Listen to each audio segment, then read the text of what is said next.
एक बार आज खुशी का दिन है। लंबे इंतजार के बाद पूरी दिल्ली जिस खुशी का इंतजार कर रही थी, आज दिल्ली के शिक्षा जनक मनीष सिसोदिया हमारे बीच में दिल्ली के एक खुशनुमा आजाद आबो हवा में सांस लेने के लिए सुप्रीम कोर्ट के आदेश के बाद कल दिल्ली में पदार्पण किए। आज सुबह वो हनुमान मंदिर जाकर के आशीर्वाद लिए, महात्मा गांधी की समाधि पर पहुंचे और भगत सिंह का जज्बा जिसको लेकर के वो 17 महीने से इस तानाशाही से संघर्ष कर रहे थे, तो एक बार दोनों हाथ की मुट्ठियां बांध करके दोनों हाथ ऊपर करेंगे और पूरी ताकत से इतना जोरदार आवाज में आवाज निकलनी चाहिए कि हमारे मुखिया अरविंद केजरीवाल तक ये बात पहुंचे कि मनीष सिसोदिया बाहर पहुंचे हैं और कार्यकर्ता अब अरविंद केजरीवाल के भी आने का इंतजार कर रहे हैं। इस खुशी में उस इंतजार का भी जोश होना चाहिए। तो दोनों हाथ की मुट्ठियां बांधेंगे और पूरी ताकत से जितना दम है दोनों हाथ की मुट्ठियां बांध करके बोलेंगे, भारत माता की, भारत माता की, इनकलाब, इनकलाब, वंदे, वंदे। साथियों, कल जब मनीष सिसोदिया जी के जमानत की खबर मीडिया के माध्यम से दिल्ली के लोगों तक पहुंची, देश के लोगों तक पहुंची, तो सबके दिलों से एक ही आवाज निकली, न्याय तो मिला है लेकिन बहुत देर करके मिला है। भारतीय जनता पार्टी की सरकार ने जिस तरह से सीबीआई और ईडी का चक्रव्यूह बिछाया था, 17 महीने में भी भारतीय जनता पार्टी की एजेंसियों को मनीष सिसोदिया के खिलाफ 1 रुपए का सबूत नहीं मिला। दर दर भटकती रही। मनीष सिसोदिया जी के घर से लेकर के, बैंक से लेकर के, गांव से लेकर के पूरे देश के अंदर जहां जहां मनीष सिसोदिया के मोबाइल में जिसका जिसका नंबर मिला, किसी का सामने से और किसी से पीछे से, हर जगह छापेमारी की गई। इस देश के अंदर चारों तरफ चप्पे चप्पे पर जहां मनीष सिसोदिया के कदमों के निशान थे, भारतीय जनता पार्टी की सरकार ने और देश के माननीय प्रधानमंत्री जी की जितनी ताकत थे, सारी ताकत लगा ले। कल भाजपा के नेता कह रहे थे जमानत ही तो मिली है, ये जमानत नहीं है। मनीष सिसोदिया की जमानत अगले विधानसभा में भाजपा के जमानत जब्त होने का लाइसेंस मिला है। मनीष सिसोदिया जी की जमानत ऐसे तिकड़म सारे षड्यंत्र की समाप्ति की घोषणा हुई है। याद करो, मनीष सिसोदिया जी के गिरफ्तारी के बाद ट्रायल कोर्ट से हाई कोर्ट, हाई कोर्ट से सुप्रीम कोर्ट, सुप्रीम कोर्ट से ट्रायल कोर्ट, ट्रायल कोर्ट से हाई कोर्ट, हाई कोर्ट से सुप्रीम कोर्ट, सुप्रीम कोर्ट से ट्रायल कोर्ट, ट्रायल कोर्ट से हाई कोर्ट, हाई कोर्ट से supreme court. Bharatiya Janata party सोचती थी कि इस चक्रव्यूह का कभी अंत नहीं होगा। मनीष सिसोदिया की जमानत इस बात का भी ऐलान है, तानाशाही कितनी भी ताकतवर हो वो पराजित होती है, और सत्य कितना भी धुंधला हो, कितना भी झुठलाया जाए, कितना भी छुपाया जाए, सत्य की जीत होती है। 17 महीने बाद भी सुप्रीम कोर्ट के अंदर ना तो ईडी के पास, ना तो सीबीआई के पास कोई प्रमाण, कोई सबूत नहीं मिला। लेकिन 17 महीने मनीष सिसोदिया के जिंदगी को जिस तरह से इस कीमती क्षणों को जो दिल्ली की जनता के काम के लिए समर्पित था, एक एक दिन, एक एक पल, एक एक घंटा भारतीय जनता पार्टी ने उस समय का कत्लेआम किया है। अरे दिल्ली के लोगों ने तो प्रचंड बहुमत से आम आदमी पार्टी की अरविंद केजरीवाल जी के नेतृत्व में सरकार बनाई। अरविंद केजरीवाल जी के नेतृत्व में आम आदमी पार्टी की सरकार ने दिलो जान से दिल्ली के लोगों के लिए काम किया। इन सारे षड्यंत्रों के बावजूद, सत्येंद्र जैन जी को जेल में रहने के बावजूद, 17 महीने से मनीष सिसोदिया जी को जेल में रहने के बावजूद, मार्च से अरविंद केजरीवाल के जेल में रहने के बावजूद, 6 महीने संजय सिंह जी को जेल में रहने के बावजूद, मैं भाजपा के लोगों को विनम्रता से चैलेंज देकर कहना चाहता हूं, 10-10, 20-20, 30-30 साल से तुम्हारी राज्यों में सरकार है, केंद्र में भी तुम्हारी तीसरी बार सरकार बन गई। सारे षड्यंत्रों के बावजूद अगर दिल्ली के अरविंद केजरीवाल की सरकार के काम को एक तराजू पर रखोगे और भारतीय जनता पार्टी के सभी राज्यों की सरकारों का काम दूसरे तराजू पर रखोगे, जेल के बावजूद भी केजरीवाल का काम तुम पे भारी पड़ेगा, उसका मुकाबला तुम नहीं कर सकते।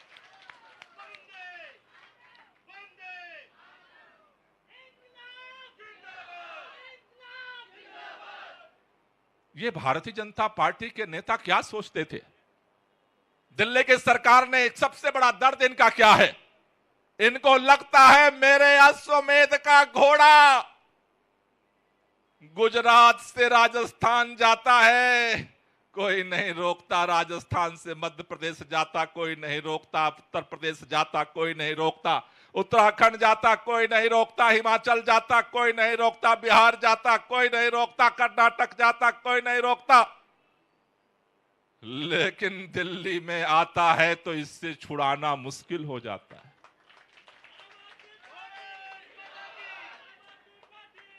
सारी ताकत लगा लिया भारतीय जनता पार्टी ने, लेकिन भारतीय जनता पार्टी को इस बात का घमंड था कि 15 साल से एमसीडी में हमारी सरकार है, लेकिन इस बार दिल्ली के लोगों ने वहां से भी विदाई कर दी।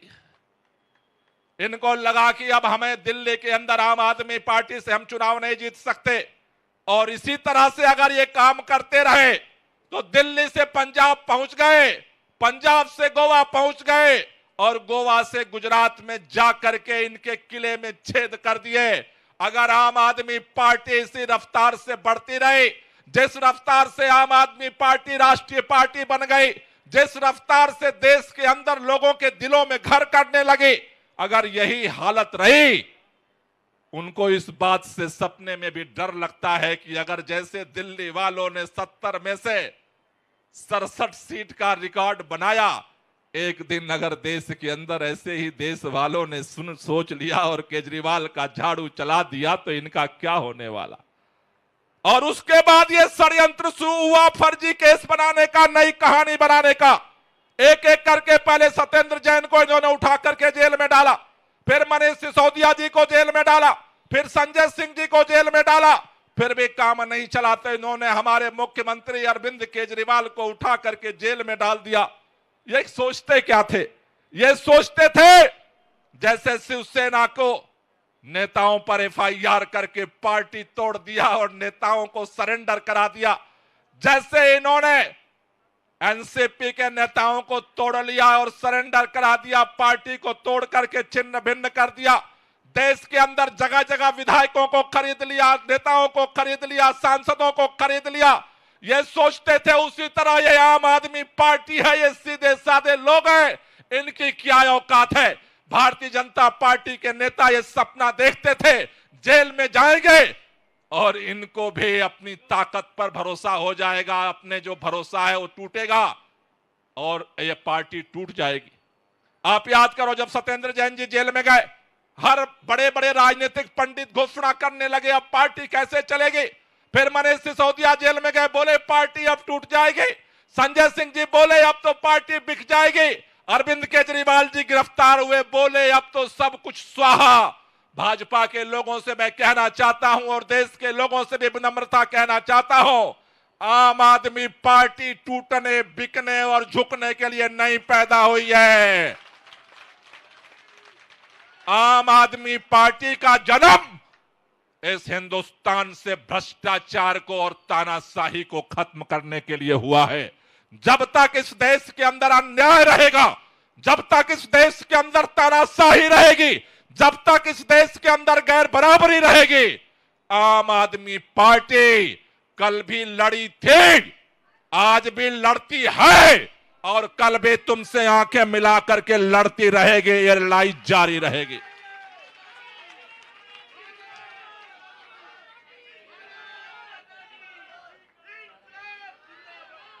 इसलिए मैं एक ही बात कहना चाहता हूं, जब मनीष सिसोदिया जी की गिरफ्तारी हुई, कई लोगों के दिमाग में अंदर दुविधा पैदा हुई, अब क्या होगा, अब पार्षदों का क्या होगा, विधायकों का क्या होगा, कार्यकर्ताओं का क्या होगा। मैं एक ही बात कहना चाहता हूं और भाजपा के लोगों से कहना चाहता हूं, देश की जनता ने तुम्हें संदेश दे दिया है, लेकिन अगर तुम सोचते हो कि तुम्हारे चक्रव्यूह से कोई बिकने वाला है, झुकने वाला है, टूटने वाला है, और वो भी मनीष सिसोदिया, 7 जन्म लग जाएंगे मनीष सिसोदिया को तोड़ने में, झुकाने में और अपने रास्ते से हटाने में। कल वे मनीष सिसोदिया चट्टान की तरह खड़े थे देश के लोगों के लिए, आज भी चट्टान की तरह खड़े हैं और कल भी, जब तक आखिरी सांसें लड़ाई हम लड़ेंगे और ये लड़ाई जीतेंगे। चिंता मत करो, मनीष सिसोदिया जी बाहर आए हैं, जल्द ही ट्रायल कोर्ट से मुख्यमंत्री जी को जमानत मिल चुकी है, सुप्रीम कोर्ट से जमानत मिल चुकी है, और ये जो सीबीआई का फंदा है ये भी टूटेगा और हमारा मुख्यमंत्री जेल से जल्द ही छूटेगा। ये लड़ाई जारी रहेगी, इस लड़ाई को कमर कसो, ये लड़ाई हम लड़ेंगे और ये लड़ाई हम, इसलिए दोनों हाथ के मुट्ठियां बांधो और पूरी ताकत से बोलेंगे, लड़ेंगे, लड़ेंगे, अरे लड़ेंगे, अरे लड़ेंगे।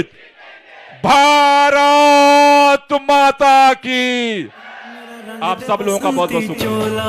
मेरा रंग दे बसंती चोला, मेरा रंग दे बसंती चोला, हो आज रंग दे, हो माए रंग दे, मेरा रंग दे बसंती चोला, मेरा रंग दे बसंती चोला, मेरा रंग दे बसंती चोला, मेरा रंग दे बसंती चोला, आए रंग दे बसंती चोला।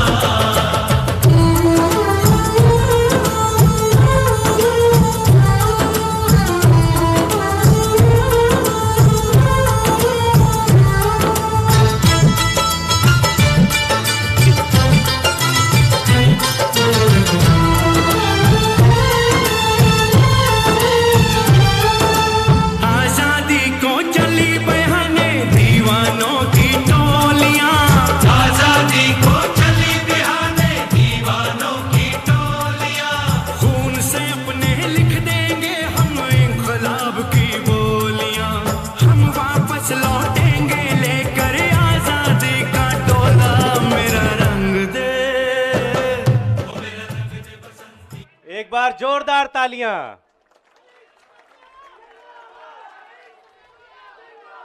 मनीष सिसोदिया, मनीष सिसोदिया, मनीष सिसोदिया, मनीष सिसोदिया, मनीष सिसोदिया, मनीष सिसोदिया।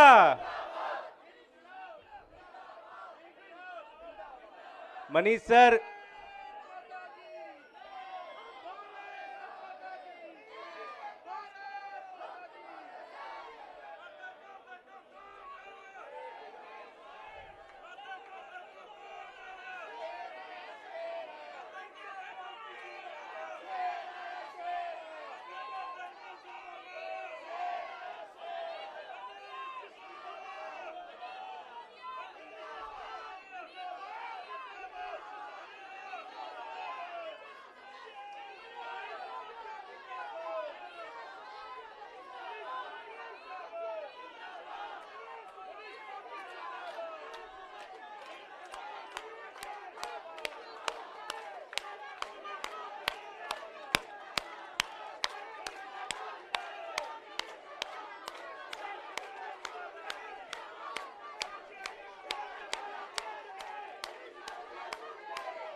भारत माता की इंकलाब, इंकलाब।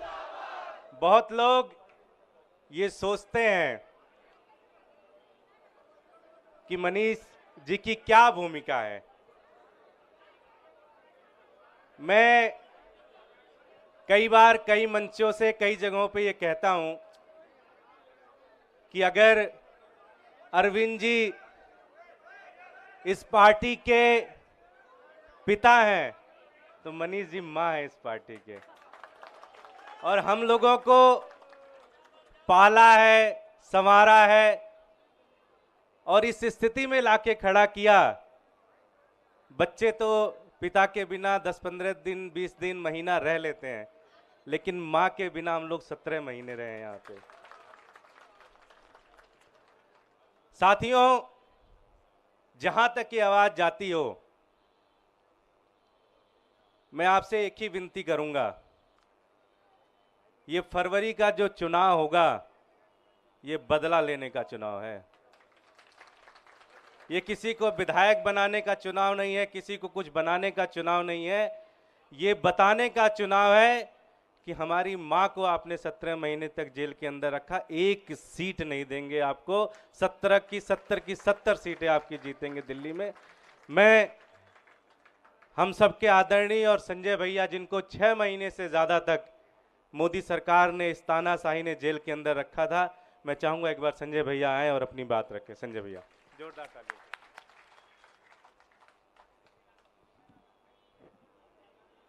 एक बार जोरदार नारा लगाएंगे, भारत माता की। मंच पर आसीन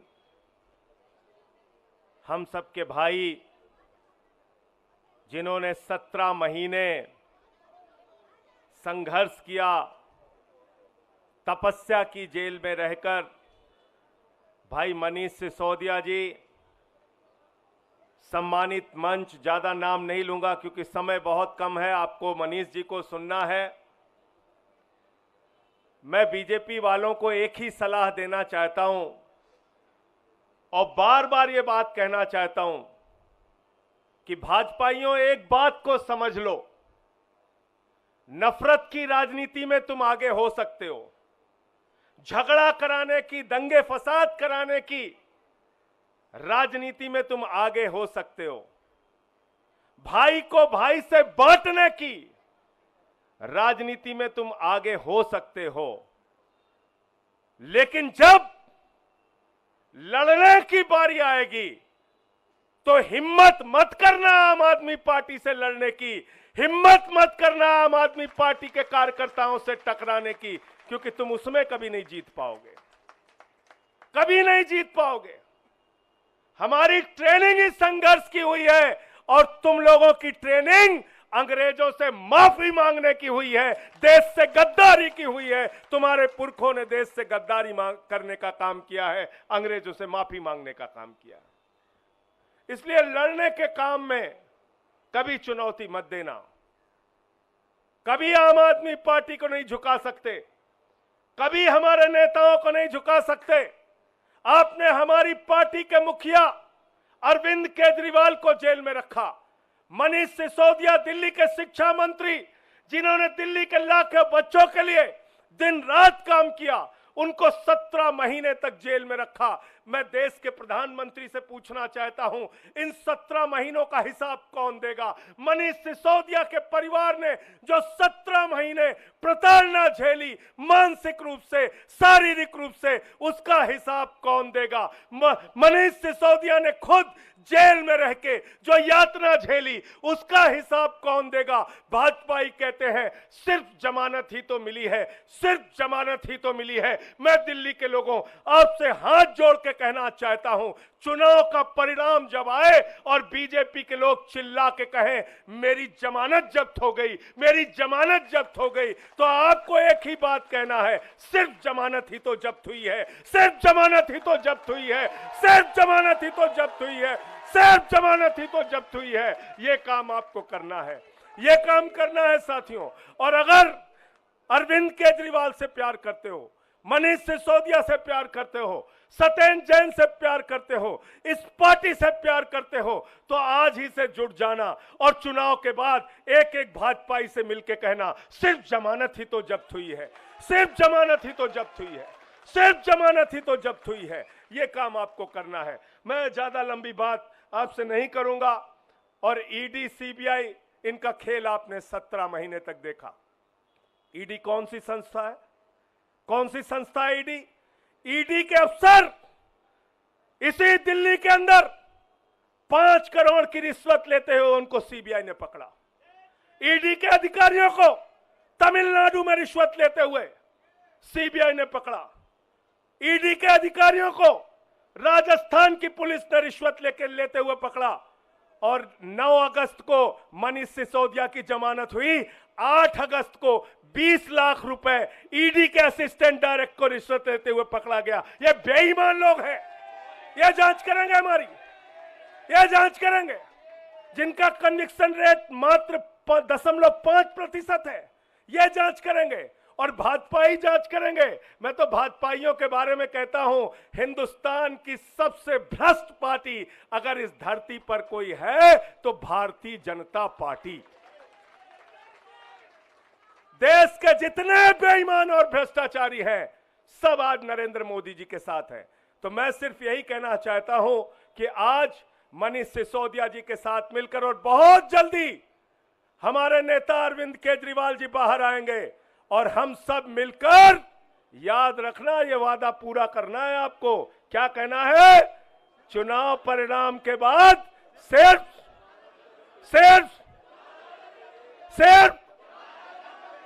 जमानत ही तो जब्त हुई है। बहुत बहुत धन्यवाद। मैं अब आप सबके बीच में उस व्यक्ति को बुलाना चाहता हूं जिन्होंने इस देश की राजनीति को बदला है। राजनीति में आने के बाद क्या क्या हो सकता है, लाखों बच्चों की, उनके परिवारों की उम्मीद बने हैं। मैं हम सब के प्रेरणा स्रोत, जिसे मैंने पहले भी किया, हम सब की मां मनीष सिसोदिया जी को बुलाना चाहता हूं। प्लीज जोरदार तालियों से वेलकम करिए, जोरदार तालियों से पूरी तरह से।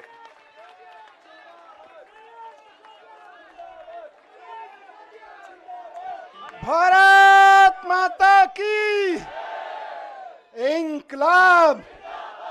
और वो नारा जिससे ये पिछले 10 साल से खौफ खाते हैं कि अगर देश के दिल में ये नारा बैठ गया है,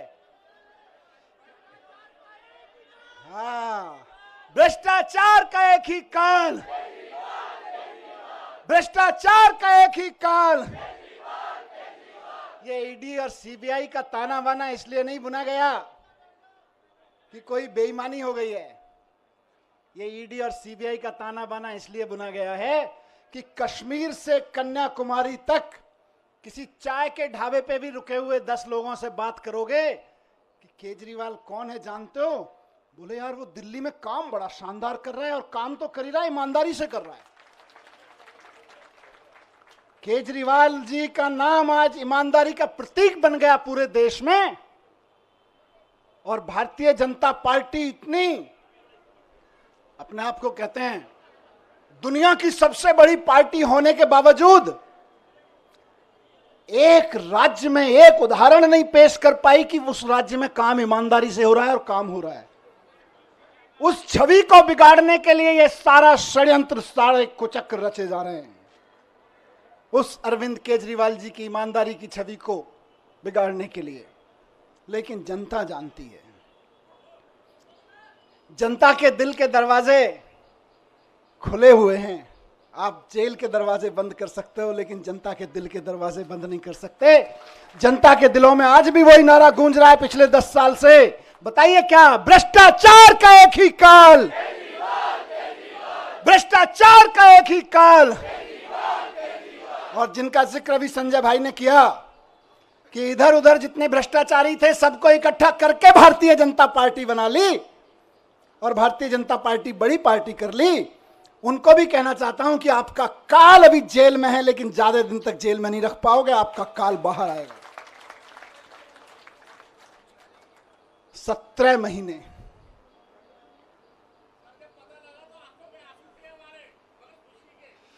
ये आंसुओं, इन आंसुओं ने ही मुझे ताकत दी है 17 महीने जेल में। मैं जब राजघाट पे आपसे बात करके गया था तो कह के गया था शायद 7-8 महीने लगेंगे। मुझे उम्मीद थी कि 7-8 महीने में न्याय मिल जाएगा, लेकिन कोई बात नहीं, 17 महीने लग गए। 17 महीने लग गए, लेकिन जीत सच्चाई की हुई है, जीत ईमानदारी की हुई है। इसीलिए कहते हैं कि भगवान के घर पे देर है लेकिन अंधेर नहीं है। भगवान के घर पे देर हो सकती है लेकिन अंधेर नहीं हो सकती है। इनकी तो बड़ी कोशिशें करी इन्होंने, संजय भाई के ऊपर, मेरे ऊपर, अरविंद जी के ऊपर, पार्टी के और नेताओं के ऊपर। देश के सख्त से सख्त कानूनों की सख्त से सख्त धाराएं लगा के इनको बंद कर दो झूठे सच्चे केस में, और ऐसी ऐसी धाराएं लगा दो जो दुनिया भर में आतंकवादियों के ऊपर लगाई जाती हैं। ऐसी ऐसी कानूनों की धाराएं लगा दो जो दुनिया में ड्रग माफिया के ऊपर लगाई जाती हैं।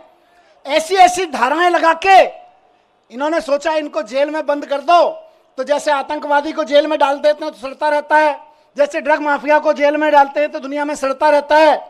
इन्हें लगा अरविंद केजरीवाल, मनीष सिसोदिया और संजय सिंह को भी जेल में डालेंगे तो सड़ जाएंगे। लेकिन आपके आंसुओं की कीमत है ये, आपके आंसुओं की ताकत है ये कि जेल के ताले भी पिघल जाते हैं।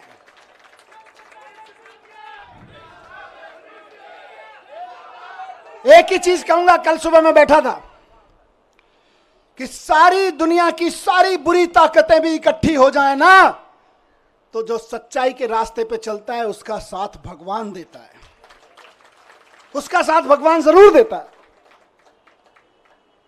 और ये आज बजरंगबली की कृपा है कि 17 महीने बाद सही, लेकिन मैं आपके बीच हूं।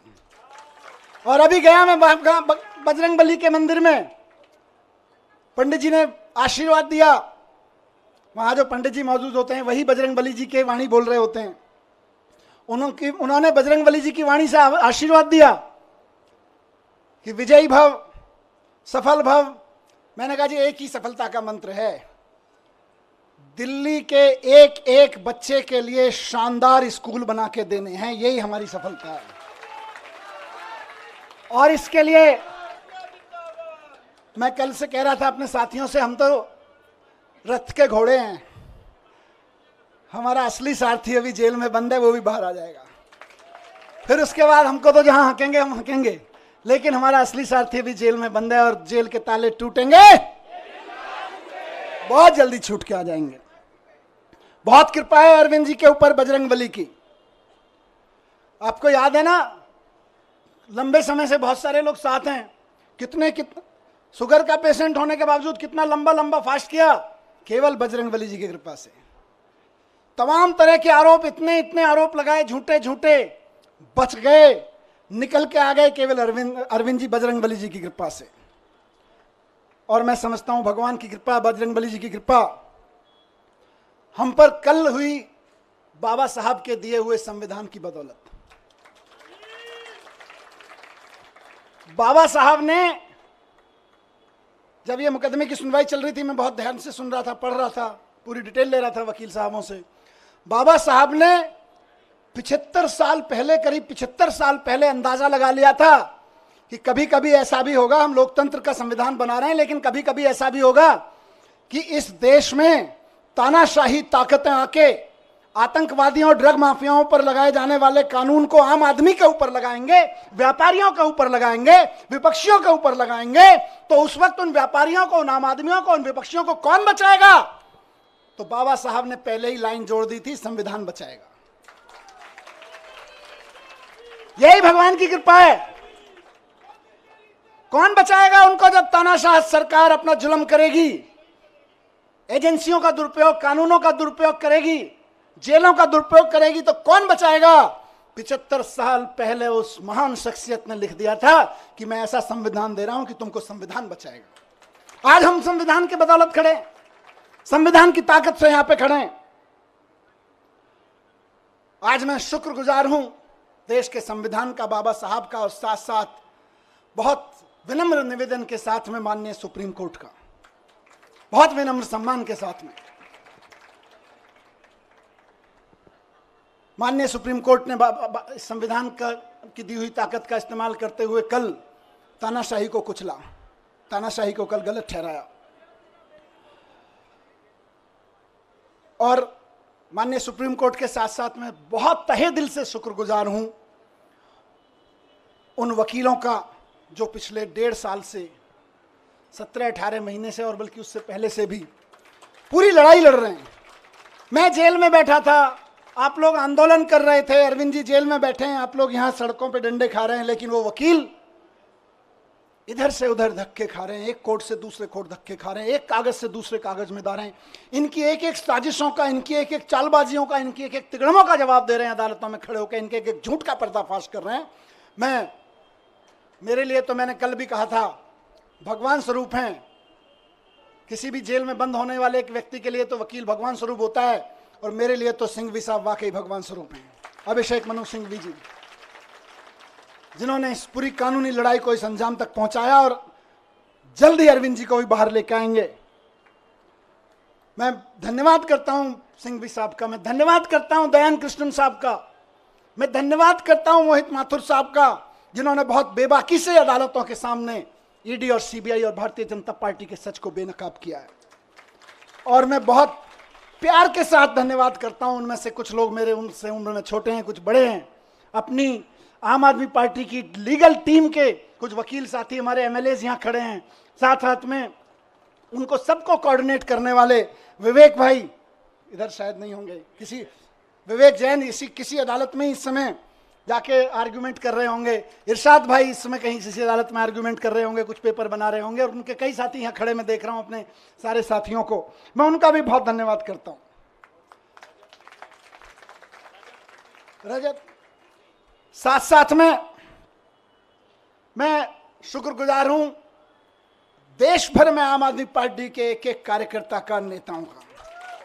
मैं तो 17 महीने जेल में था, जेल की छोटी सी एक कोठरी थी, इसकी 1/4 सी, इस पूरे स्टेज की 1/4 कोठरी में कोई नहीं।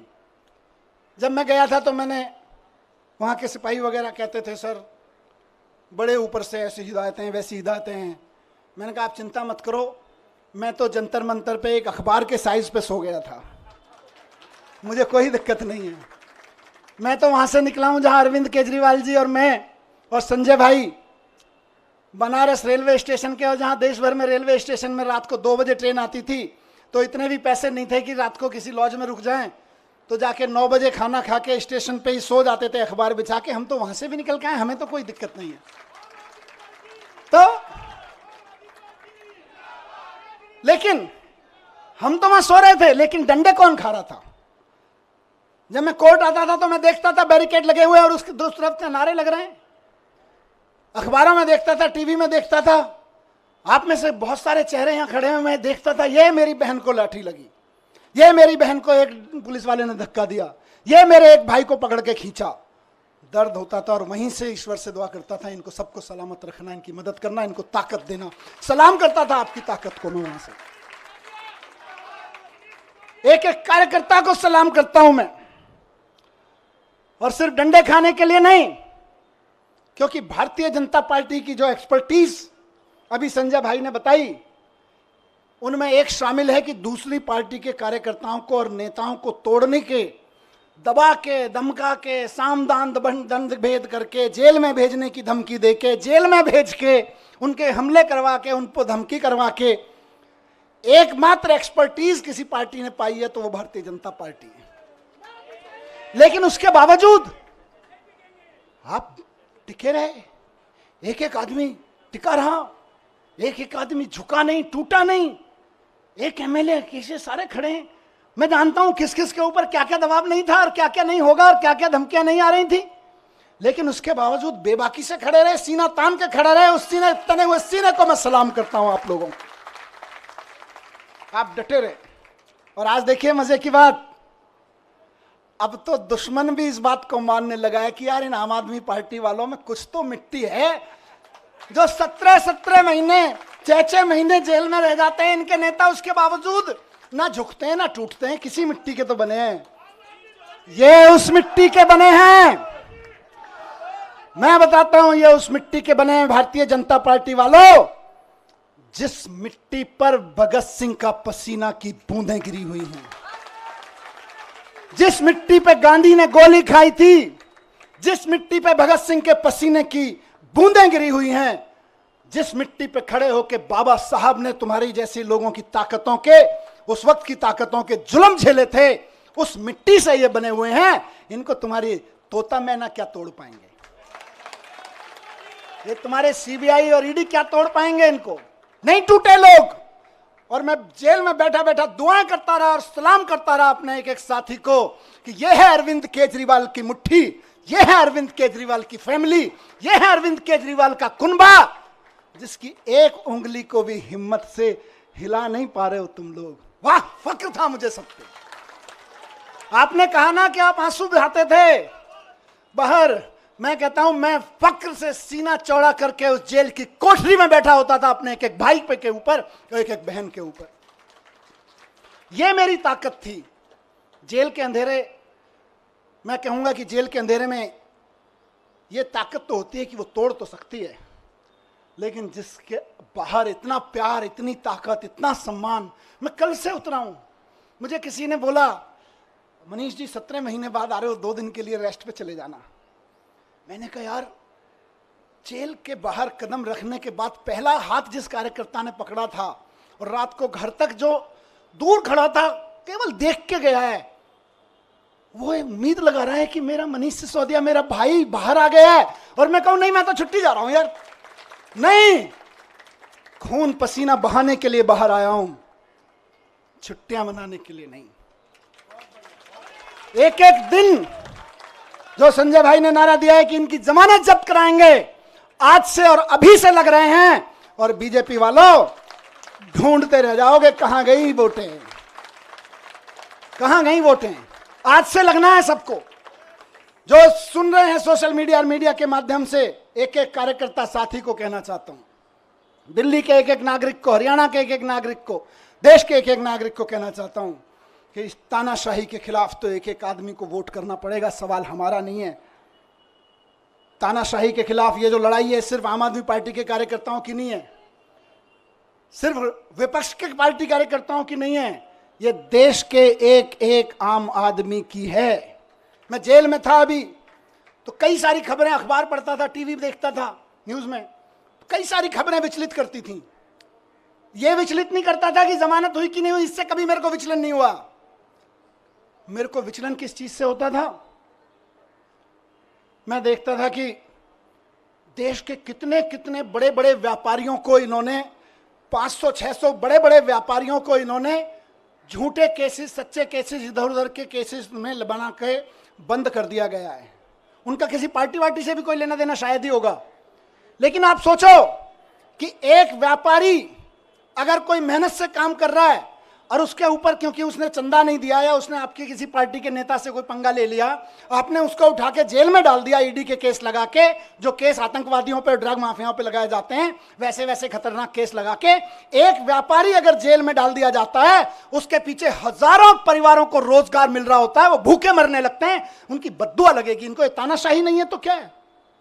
बात सिर्फ विपक्षी पार्टियों के नेताओं की नहीं है, बात आम आदमी पार्टी के नेताओं की नहीं है। बड़े बड़े व्यापारियों को उठा उठा के जेल में डाले दे रहे हैं। और एक किसी कंपनी का चेयरमैन जेल में चला जाता है, किसी का मालिक जेल में चला जाता है, हजारों हजार लड़के लड़कियां जो वहां नौकरी कर रहे होते हैं, उनके घर में टेंशन हो जाती है, क्या करेंगे, कल को कहां से खाएंगे। आपको समझ में नहीं आता, ये नौकरियां खा रहे हो आप लोग अपने चंदे के धंधे पर। ये तानाशाही नहीं है तो और क्या है? कोई गलत करे तो सजा दो, लेकिन चंदे के धंधे में ईडी का नोटिस भिजवाओ, अपनी एजेंसियों के कानूनी कागज भिजवाओ और उसके बाद उसको अंदर कर दो। ये धंधा तो तानाशाही ही कहा जाएगा भाई। ये भ्रष्टाचार के खिलाफ लड़ाई नहीं है, ये तो तानाशाही है। मुझे बताओ कि 10 साल, अभी थोड़े दिन पहले बहन आतिशी लड़ रही थी उसके लिए, 10,000 शिक्षकों को इन्होंने दिल्ली सरकार के स्कूलों के एक रात में, रात को 2 बजे ऑर्डर पास कराया, ट्रांसफर कर दिया एक रात में। अब किसी का बच्चा आज पढ़ता है स्कूल में 11वीं क्लास में, वो तैयारी करा रहे हैं गुरुजी, टीचर पूरी मेहनत से कि यार इसमें तो आईआईटी में जाने का पोटेंशियल है। कल को टीचर का ऑर्डर मिल रहा है। नहीं नहीं, हमने तो 10,000 टीचर्स को इधर से उधर कर दिया है क्योंकि हमें तो ट्रांसफर पोस्टिंग का शौक था, अब तुम भाड़ में जाओ। ये तानाशाही नहीं है तो और क्या है? बात 10,000 टीचर्स की नहीं है, उन लाखों बच्चों की है जिनको वो टीचर्स पढ़ा रहे थे। तुम अपनी अफसरी में, तुम अपनी तानाशाही में 10,000 टीचर्स को एक रात में इधर से उधर उठा के फेंक देते हो। ये तानाशाही नहीं है तो और क्या है? यही तानाशाही है जिसके खिलाफ हमको आवाज उठानी चाहिए। आज दिल्ली मैं जब सरकार में था उस वक्त दिल्ली जल बोर्ड का नगर निगम चुनाव से पहले पैसा रोक दिया गया था और आज तक दिल्ली जल बोर्ड का पैसा नहीं दिया गया।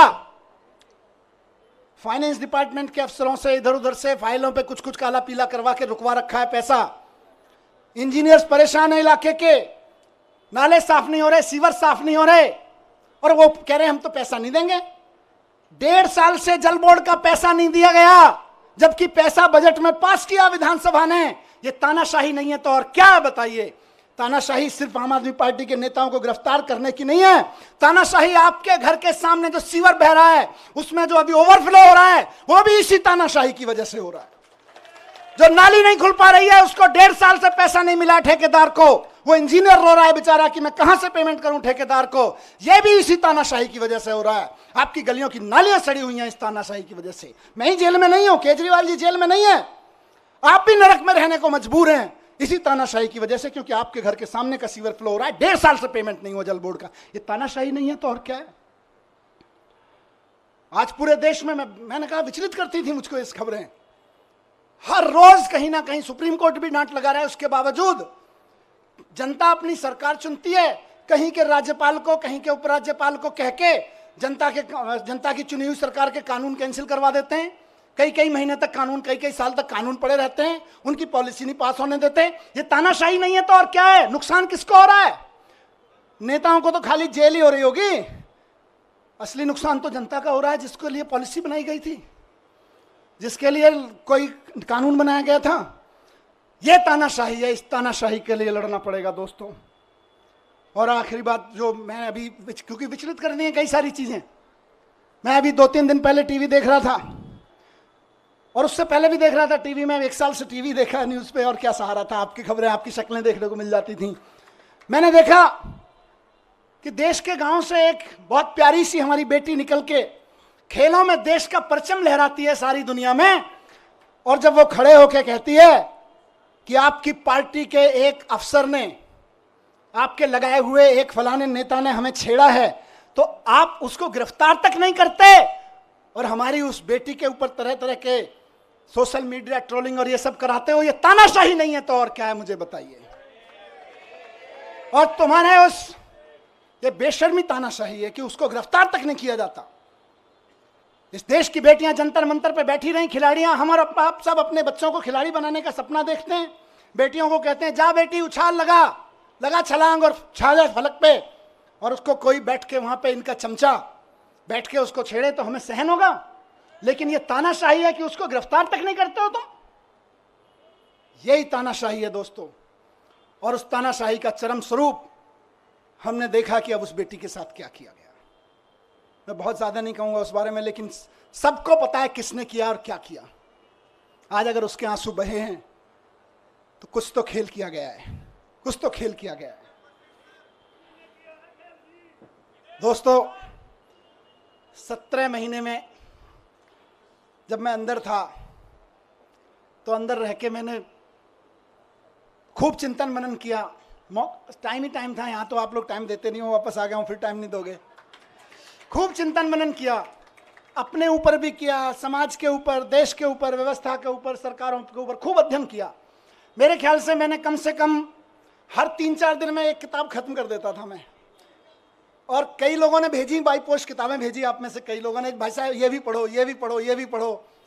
तो यहाँ वहाँ भी नहीं छोड़ते थे, बोले काम पे लगाए रखेंगे। तो करीब करीब मैं समझता हूँ 300 की किताबें मैंने पढ़ी वहाँ पे। हर 2-3 दिन में एक किताब खत्म हो जाती थी। पर सबसे पहले आपको ध्यान होगा, मैं गीता लेके गया था। और गीता लेके गया था तो मेरे दिमाग में ना प्रश्न थे कि यार भगवान, मैं तो स्कूल ही तो बनवा रहा था, मेरे को जेल क्यों भेज दिया? मेरी बीवी की, मेरे बच्चे की क्या गलती थी कि मैं दिल्ली के बच्चों के लिए दिन रात सुबह से शाम एक करके स्कूल बनवा रहा था, उनके लिए अच्छे आईआईटी में चले जाएं, अच्छी नौकरियां लग जाएं। क्या मैंने भगवान से पूछा अंदर आंख बंद करके कि मेरी क्या गलती थी, मैं जेल में क्यों? तो भगवान ने कहा गीता पढ़, पता चल जाएगा। अंदर से आवाज आई और मैंने गीता पढ़ी और मुझे जवाब मिल गया। मेरे मन में जो भी सवाल आया, मैं ऐसा नहीं है कि यहां कोई उसकी बात कर रहा हूं। जब आदमी अंदर जेल में होता है, अकेला बैठता है, तालों में वो शीशों के पीछे बैठता है, तो तरह तरह के सवाल उठते हैं, अंदर बहुत झांकता है। बहुत सवाल उठते थे मन में, और बस भगवान की ऐसी कृपा है कि मेरे मन में जो सवाल उठा और अंदर से आवाज आती थी, इस सवाल का जवाब तुझे कहीं बाहर से नहीं मिलेगा, गीता में मिलेगा, पढ़ ले। खूब गीता पढ़ी और बाद में तो मैंने कम से कम 10 महान लोगों की व्याख्या कम से कम 10 पढ़ ली होंगी, अलग अलग लोगों की, विनोबा भावे जी की, गांधी जी की, श्री श्री जी की, आचार्य प्रशांत जी की, बहुत लोगों की व्याख्या की हुई गीता मैंने पढ़ डाली, देवदत्त पटनायक की। सब में से पढ़ पढ़ के मुझे बड़े सारे आंसर मिलते चले गए, मुझे अपने सवालों के आंसर मिलते चले गए। खूब गीता पढ़ी मैंने। उसके अलावा मैंने दुनिया भर की एजुकेशन की बुक्स पढ़ी, अमेरिका में, फ्रांस में, जापान में, इंडिया में भी कहाँ एजुकेशन पे क्या काम हुआ, खूब पढ़ा मैं। कम से कम 100-125 बुक्स तो मैंने एजुकेशन के बारे में पढ़ी, दुनिया की एजुकेशन सिस्टम के बारे में। और मैंने एक चीज़ जानी दोस्तों, और मेरा इरादा और फर्म होता गया, हाँ, पर हम तो पहले से ही उस पर यकीन करते हैं, मेरा यकीन वहाँ पक्का होता गया कि भारत को 2047 तक अगर विकसित राष्ट्र बनाना है तो एक एक बच्चे के लिए शानदार सरकारी स्कूल उपलब्ध कराए बिना कोई रास्ता नहीं है भारत को विकसित राष्ट्र बनाने का। 17 महीने में, उससे पहले कि अपने काम, आप सबके काम और इस अध्ययन चिंतन मनन के बाद लेके लौटाऊं और कुछ दुनिया के बारे में सोच समझ के लौटाऊं कि अगर भारत को विकसित राष्ट्र बनाना है तो देश के एक एक बच्चे के लिए शानदार सरकारी स्कूल, और जहां प्राइवेट है उनकी प्राइवेट स्कूलों की फीस कंट्रोल में रखो। इसके अलावा विकसित राष्ट्र बनाने का कोई राजमार्ग नहीं है, कोई रास्ता नहीं है। और अगर कोई आदमी कहता है कि मैं शिक्षा की बात किए बिना भारत को विकसित राष्ट्र बनाने की बात कर लेता हूं, तो जुमलेबाजी होगा, वो केवल जुमले फेंक रहा होगा, विकसित राष्ट्र नहीं बनेगा। अगर कोई आदमी कहता है कि इस देश के हर आदमी के लिए अच्छे अस्पताल, अच्छे मोहल्ला क्लिनिक उपलब्ध कराए बिना, अच्छे सरकारी अस्पताल बनाए बिना हम विकसित राष्ट्र खड़ा कर लेंगे, तो महाजुमलेबाज होगा, नेता तो नहीं हो सकता, वो कोई विजनरी लीडर तो नहीं हो सकता। अपनी तानाशाही, जुमलेबाजी की आड़ में तानाशाही का चुनाव जीतने की कोशिश कर रहा होगा, लेकिन नहीं बन सकता। बिना शिक्षा के, बिना स्वास्थ्य के विकसित राष्ट्र बन ही नहीं सकता। दुनिया का कोई राष्ट्र विकसित नहीं बना बिना शिक्षा, बिना स्वास्थ्य और बिना रोजगार पे काम किए हुए। विकसित राष्ट्र की बात हो रही। अब इनको दर्द क्या है? आम आदमी पार्टी ये कर दे रही है। हम नहीं कह रहे, लोग कह रहे हैं कि यार ये बच्चे पढ़ जाएंगे तो अपने आप 2047 का भारत विकसित हो जाएगा। आज ये जो माँ बाप हैं, जो कल आने वाले समय के माँ बाप हैं, ये अगर इनको सबको अच्छे अस्पताल मिल गए, आने वाले बच्चों के लिए अच्छे अस्पताल मिल गए, तो अपने आप भारत विकसित हो जाएगा। ये आम आदमी पार्टी कर दे रही है। दिल्ली में कर दिया, पंजाब में कर दिया, इस भरोसे पे गुजरात में, गोवा में, सब जगह वोटें पड़ने लगी, तब इनको दिक्कत हो रही है। इसीलिए सबको जेल में डालने पर आ गए। फिर से सलाम करता हूं कि इनकी तमाम ताकत के बावजूद, इनकी तमाम साजिशों के बावजूद, बुरे वक्त में चट्टान की तरह से इकट्ठे होकर खड़े रहे आप सब लोग, उस जज्बे को मैं सलाम करता हूं। ये पार्टी की ये लीडरशिप, बीच बीच में लीडरशिप यहाँ खड़ी है, बैठी है, कई सारे एमएलए साथी, कई सारे सीनियर लीडर्स यहाँ सब खड़े हैं। ये सब एक मुट्ठी की तरह से जिस तरह से खड़े रहे, वो मिसाल है।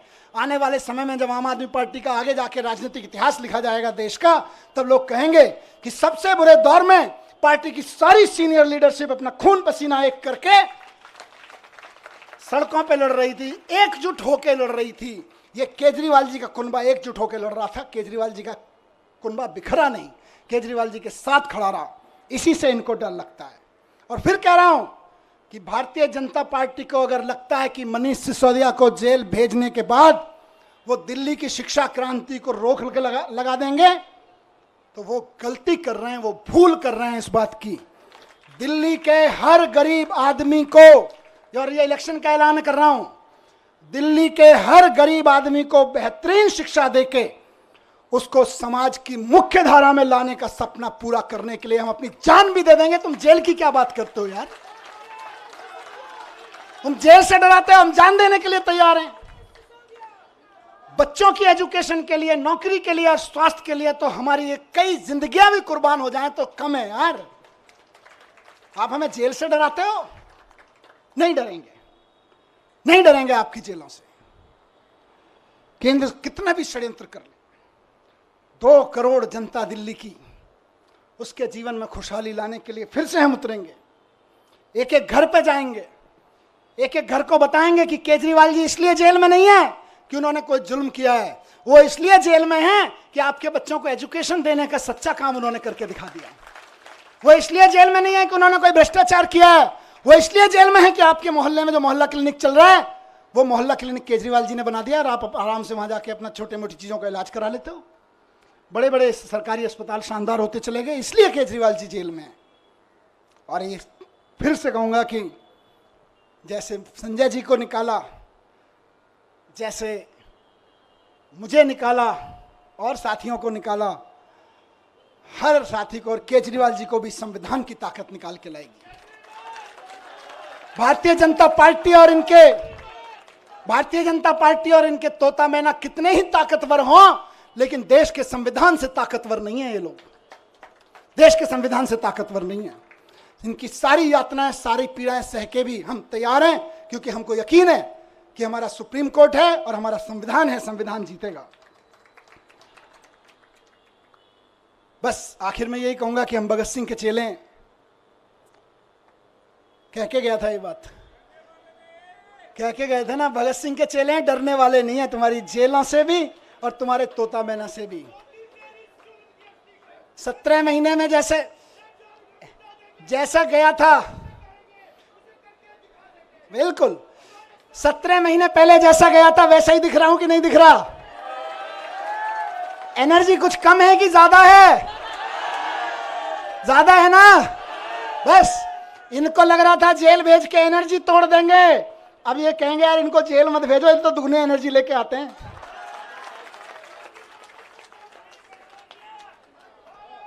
तो दोस्तों आखिर में एक बात कहूंगा और वो इंपॉर्टेंट चीज है। देखिए, मैंने सारी बात इसलिए कही क्योंकि तानाशाही की लड़ाई है, और ये तानाशाही मेरे लिए नहीं, अरविंद केजरीवाल जी के लिए नहीं, आम आदमी पार्टी के कार्यकर्ताओं नेताओं के लिए नहीं, विपक्ष के पार्टी कार्यकर्ताओं नेताओं के लिए नहीं, देश के एक एक आदमी को बचाने के लिए है।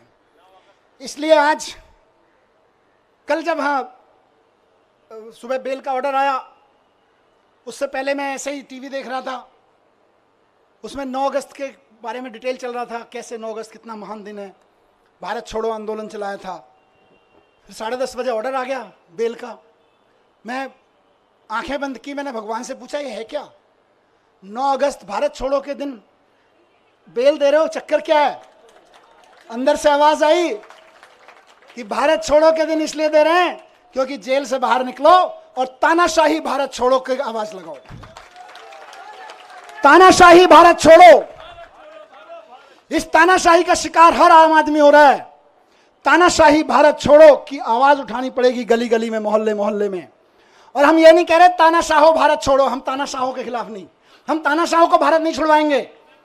हमने कई देशों में ये मॉडल देख लिए। वो क्या करते हैं कई तानाशाह, वो बड़े बड़े आंकड़े दिखाएंगे, देखो हमारी इकोनॉमी इतने मिलियन ट्रिलियन फिलियन पहुंच गई, जीडीपी फीडीपी के आंकड़े इतने बढ़ गए। उसके बाद आंकड़े दिखाते दिखाते सारे विपक्ष के नेताओं को जेल में डाल देते हैं या उनको देश से बाहर भगा देते हैं, विपक्ष के कार्यकर्ताओं को जेल में ठेल देते हैं।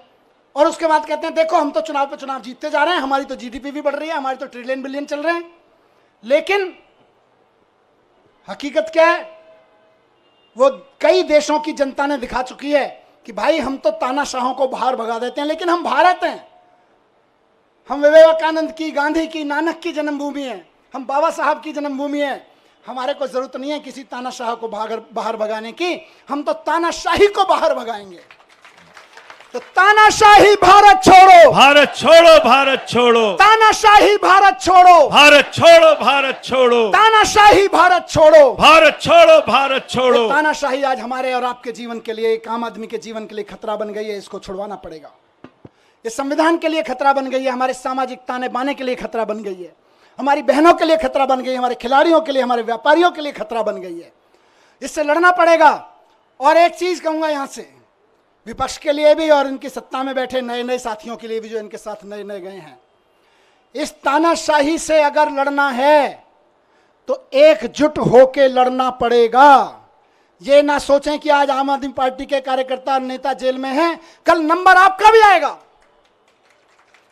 कल नंबर उनका भी आएगा जो दूसरे पक्ष में बैठे हैं या इधर के पक्ष में बैठे हैं। कल नंबर उनका भी आएगा जो इधर नए नए गए हैं कि हम तो इनके साथ हैं।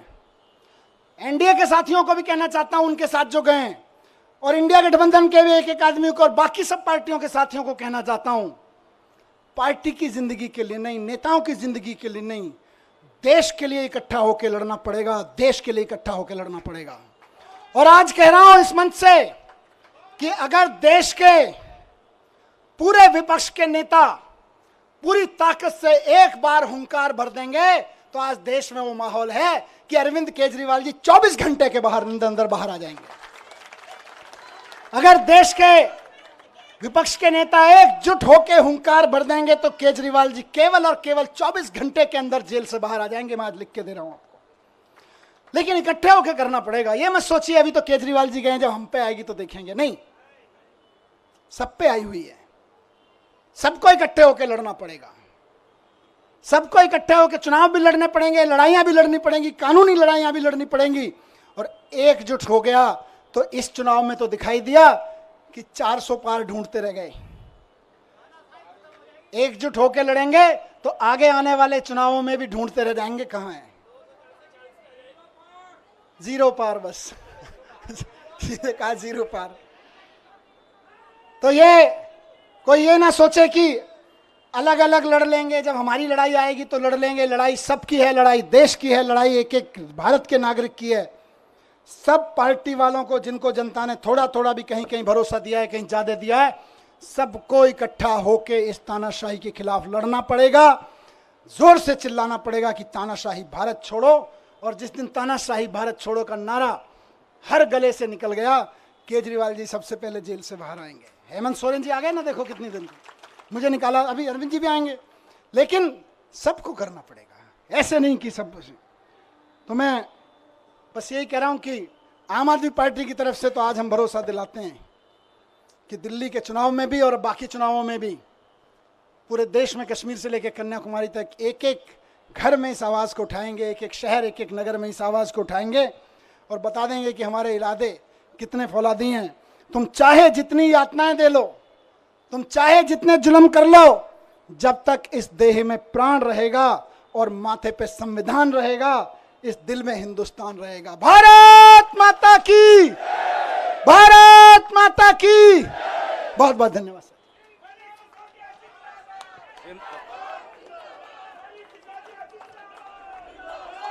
सभी लोग राष्ट्रगान के लिए खड़े हो जाएं।